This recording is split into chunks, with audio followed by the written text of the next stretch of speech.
Hey everyone, Tyler here with Gilded Reviews. Today we are doing a quick first look at They Are Billions, the new RTS that has taken Steam by storm. They Are Billions is a perfect combination of the real-time strategy and tower defense genres. It keeps you on your toes with a brutal assault that results in a unique experience you won't get anywhere else. This game offers fantastic visuals, a great setting, and well-balanced gameplay. Let's go ahead and take a deeper look and jump into the art, animation, and sound. They Are Billions' steampunk world is gorgeous, and the animations lend themselves nicely to the overall aesthetic. The game offers all the typical RTS features, including zooming in close enough to watch an individual unit, which is nice and really lets you get in there and see just how much detail the developers have put into this title. The sound and music is also well crafted. The alerts are on point and really help you know what is going on. They even come with visual cues on the minimap to help you quickly locate the current threat. In a surprising turn for an early access title, it also comes fully voiced. Even the alert system will say stuff like zombies are approaching from the north, giving you a little time to prepare. The balance between the micro and macro gameplay is what really appeals to me, and you will need to focus on both in order to survive. Your colony needs resources to grow. You have gold, wood, stone, steel, available workers, electricity, oil, and food. These all work with one another to limit you from building a ton of stuff at once. They also have a cap on these resources, so you can only have a stockpile of so much. The developers have worked really hard to make sure that every soldier, building, or unit needs specific resources, forcing you to keep expanding. First off, everything requires workers. In order to get workers, you need tents, which requires incoming food. In order to get food, you need electricity, and so on. All of these resources also work more like a 4X system, deteriorating with each building or unit. For instance, if you build something that uses a lot of electricity, you will need to build more power plants to keep that building operational. Building it effectively lowered your overall income of electricity. This forces you to expand and build more power plants rather than waiting for your stockpile to build back up.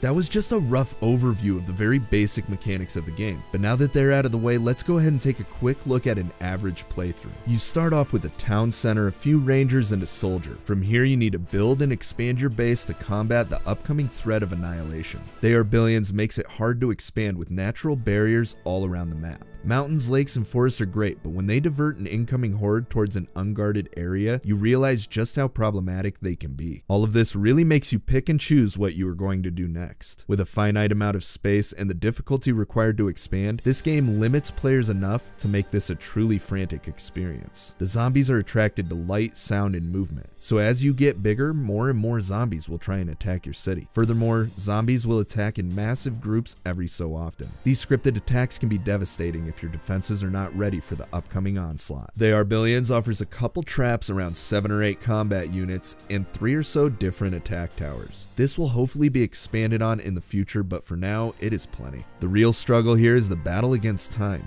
Every choice, every unit needs to be the right one, or you will quickly find yourself getting destroyed. It doesn't take much to get wiped out either. One slow zombie creeping through your defenses can raise an entirely new army within your own walls quickly. This is even more prevalent on harder difficulty settings. The game wants to punish you, make you work harder, and think before you act. The entire game is based off of a hardcore type mode that does not allow players to replay saves or repeat the same seed for a second crack at a previous failure. This isn't all bad. In fact, it adds something unique to the game. The issue lies within unlocking new content. If you are able to survive a round, which can last anywhere from 2 to 4 hours, you will be awarded points towards unlocking new maps. This is problematic because many times you don't lose until the last wave, and after 3 hours of building a colony just to receive no experience is simply frustrating. They could easily combat this by giving you some progress for failed colonies. This title is early access, and that's one of the things that's most exciting about it. For all intent and purposes, this game is finished. There are not many bugs, everything runs smooth, and the game is completely playable. The developers are continuing in early access to add things like a campaign mode, which I cannot wait for. In fact, that was one of the main reasons I wanted to pick this game up in the first place. The cost to gameplay ratio is pretty straightforward. If you enjoy RTS or tower defense games, you will get countless hours out of this title. Every game, every wave of zombies is different, and as the game progresses through early access, the developers will only be adding more and more content.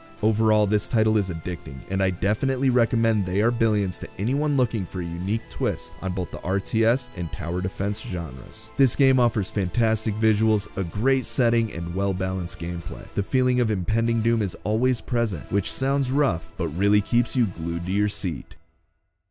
Hey everyone, thanks for watching. This game is hard and playing it has been a blast. Have you guys had a chance to play it yet? If so, what difficulty setting have you completed? Anyways, if you liked the video, you know what to do. If you are new here, Gilded Reviews is a small channel that focuses on early access first looks, in-depth reviews, and top 10 lists. Consider subscribing. We release new content like this every few days.